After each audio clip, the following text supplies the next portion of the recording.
Okay, it's the end of the session. I would normally say Mowgli is right here, but Mowgli is behind the camera filming because it's Hollywood, and Mowgli, like everybody in the entertainment field in LA, works in has multiple jobs. Now Mowgli's just sitting there getting a little belly rub and chest rub from her guardian. This is a roadmap to success. So basically, the separation anxiety, all of that stuff is above. A couple quick notes about that. Make sure that when you're practicing that, the quality of the practice is more important than the quantity of practice. So if you notice that your dog is really whimpering or whining or breathing heavy while you're doing it, then that, again, back up to the shorter step. And when you come home, no treats. We want to make when you leave and when you return not a big deal. If you give a treat or pet your dog, it makes them a little bit more anxious and worked up. All right, we started off by going over marker words, and the marker word that the guardians are using are yes. I'm gonna say this on film, but this is really for them to listen to right now, is I'd like you guys to do those marker loading exercises we did at the beginning, maybe once more later today, and flip the order. Whoever did the clicker does the yes, and vice versa. And then maybe do it once tomorrow, each of you with 12 treats, and then when it goes to your place, the different domicile, and do it there maybe once or twice. You can have your roommates do it, but really, 3, 4, 5 times with about 12 treats each time usually seems to do the trick. And I have a video on marker words. If you forget when to use it or how to use it, or if you're confused about using it, let me know. But the click and the yes are the same exact thing, just different. So you don't say click and yes, it's either or. And there's nothing wrong with continuing to use the marker word after the dog knows the cue.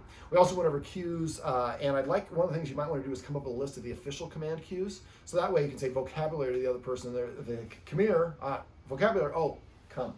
So it's easier for the dog if we only have one word for each cue. It just accelerates their learning. They don't have to remember as much. And dogs with separation anxiety, anything we can do to make them feel more confident and remove anxiety is beneficial. Okay, we also went over dog consent. Remember the cutoff signals are turning the head away, leaning down, backing away, refusing to come to you, refusing to look at you. And if it's that sort of situation with somebody new and your dog doesn't want to come to you, you know your dog knows how to come, your dog's saying, I think that person's creepier, that situation is more than I can deal with. This didn't come up, but it seems to be something people keep on asking me a lot. If your dog ever growls at someone, you should never, ever correct or punish your dog, because you'll train your dog just to go straight to a bite. So for dog consent, we talked about, because a lot of dogs learn to nip or bite because people just keep on petting me and I'm turning my head saying I don't like this. So remember to use ringworm if somebody's not listening. Oh, she has ringworm, it's contagious for humans, nobody's supposed to pet her. People will back away. Why are you letting your dog with me? Because you pet my dog without asking, which is inappropriate. But have people just hold their hand out and do that sniff test, and remember, at any point she can decide she's done. We also went over hand targeting. I have a video on hand targeting. Make sure you're using that and you're saying target, or you're saying touch, right? Yeah. Touch, and then Or touch, like then you throw it. Target, nothing wrong with that, so you can switch it. You only start it now, so switch to either one. But again, eventually the progression is turn, lean, then take one step, multiple steps. Usually within a week on our puppy class, we want people to be able to go like this, touch or target, and the dog runs from 15 feet away and touches their nose. Make sure you're keeping it nose level. She already uses her paws, but if we put it too high, a lot of times they'll paw at it. I'd probably recommend that you don't practice much shake or paw now, because she does it a lot, and I think it gets confusing for a lot of dogs, and it promotes jumping, which is one of the problems that she has. The more that you reward her for sitting and laying down and things like that, the more she'll gravitate towards doing those things. Let me see. We also went over teaching her manners. So remember, you're going to ask her to sit or to lay down before you pet her when she's nudging you or initiating, telling you she wants attention from you.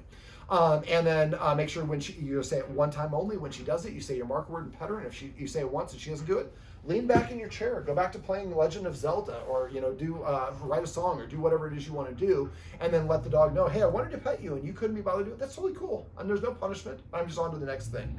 That way the dog's not getting that reward that they wanted. That will make them more motivated next time to listen to you, and eventually they'll sit down to ask or prepay for the attention. Remember, that's very polite. So when she does that, make sure you say yes and pet her in that oval area. And then be mindful of that. So you're watching for that sort of thing, because eventually she'll start prepaying for it. And I use the word manners if you catch the other person petting her at a time where you think that she's not earned it, or they're nudging and you see it. Manners, sit. And after a while, it'll help her get in that habit. Also, keep on celebrating the things that you want. Every time she comes to you, say yes and pet her. Every time she lays down, goes to the dog bed, drinks her water. I say happy hour, my dog goes and drinks water. Well, how do I do that? Every time I would go over to drink water, I would say yes when it got done drinking water. And after a while, when I recognized it was going to drink water, I'd say happy hour. you sneak the cue in first, and the dog drank the water. I said yes afterwards. So I'm hanging out with my friends, and they say, happy hour or cocktails, and the dog runs over and drinks water. People, is there vodka in there? Of course, my dog's a partier. But no, and so it's just using those fun cues, as I talked about, remember, can help dogs feel a little bit more, break the tension, and so having a couple fun cues can be beneficial. Let me see. So celebrate is the word I use for that. The more you reward your dog for the things you want, the more they're going to do it. This is probably the most fundamentally easy thing that I teach that is the most profound if people do it. People who do it are amazed at how they can get their dog to do anything. She sings.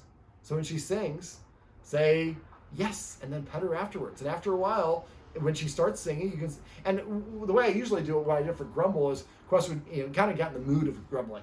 So he'd grumble, and and I pet him, and he'd grumble more, and I pet him. Well, when he got to that point where he was doing it more and more, so he'd grumble, I'd say yes, and pet him. The next time I'd say, grumble. He's going to grumble anyways. I'm just sneaking that word in early. So you might come up with a word, sound check, since, working in the music business, he says sound check, and she goes, oh, people are going to think that's funny as hell. And then, again, it's a nice way to distract. So try to keep that in mind. She can do it for anything. Picking things up, going to the dog bed. So try to keep that in mind. And the more things that you can teach her, the better more confidence she has. That's insulation against that insecurity. We also went over different creative forms of exercise. The Guardians here are doing a lot of them. I would go back to feeding out of the snuffle mat. And the lick mat also makes the dog feel chewing and licking release endorphins. So I would definitely incorporate the lick mat for the departure rituals we see in the video above. You can do that with all the kneecaps, tracheas, cow cheeks, and stuff like that. But the licking releases endorphins and makes them feel good as well. And it gives them something to do. And the ones I have, I don't know if yours have suction cups, but mine's, sticks to anything.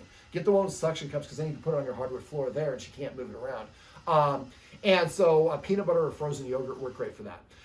So there's also, you can get her a doggy backpack, put a little bit of weight in it, but check with your vet to make sure she's okay with that. If you're playing fetch, count the number of fetches. You might find a certain number of fetches makes for a better walk, another number of fetches before you meet a visitor, another couple of different number of fetches when you're going to practice a departure ritual or the stay. And so the idea is to kind of know how many of a certain thing you can do, and that can help make it easy for you to plan things. And the idea, and then we're also mental stimulation. Or tug of war is also a great way to burn energy physically. And then I don't know if either one of you guys do it. My favorite way to burn energy out of a Dalmatian is I call it dog skiing. I put on rollerblades. If you have a skateboard, you can do that. And I have a special harness, and he pulls me from Santa Monica to Chautauqua to Venice back to Santa Monica. And it's like a half an hour, and he is wiped out. Now, that's a lot of exercise, so you can do a shorter one if you either one you can skate or use a rollerblade or something like that. There's also mental stimulation. Training is a great way to burn energy. Sniff walks is kind of crossing the hybrid between the two of them. Feeding out of a snuffle mat, using treat dispensing toys and puzzles.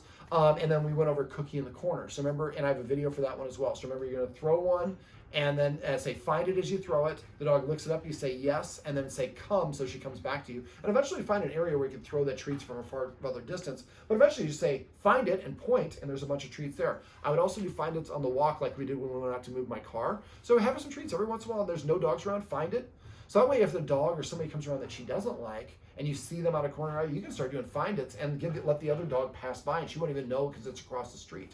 Remember, if she is reactive, the best thing you do is increase distance. When she's reactive, she's hysterical, she's not going to hear anything, so don't try to teach her anything. Just increase the distance or move around a car or a shrubbery or something to block her visual acuity to it. And train her. We went over the separation anxiety exercise above. That will drain energy out of her. So try to do that a couple of times a day, and the more you practice, as long as it's quality, the faster you're going to accomplish where you're at. The other thing about separation anxiety, try to avoid leaving her home alone as much as you can while you're practicing that. Every time you, darn it, I got to stay here for you, well then use that as motivation to practice some of the steps that we taught you. The faster you get through it, then eventually you can get to the point where you can leave and she's comfortable and content being home alone. We also went over the importance of rules and structure and Premax. So remember, Premax is a less desirable behavior earns me a more desirable behavior. I want to get up on the couch, I tell the dog to sit, then I'll invite it on the couch. Sit before you open the door. And if she doesn't sit, walk away, sit down, wait 1 minute, and then go back and tell her to sit again. She has 2 seconds. If she doesn't, walk away for 2 minutes, then 4 minutes, 8 minutes. Keep double length of time. Eventually, she'll go sit at the door to say, I would like to go outside, please. That's awesome. Let me see, what else? I also don't let dogs in the kitchen when I'm preparing food. I don't let them within 7 feet of me when I'm eating. That's a way of challenging for a food or an item for the dogs. And for dogs, not saying no is akin to saying yes. So if I'm sitting there eating something and the dog is right here, the dog is saying, I want your food. And my not saying move away is saying, I'm cool with you coveting my food.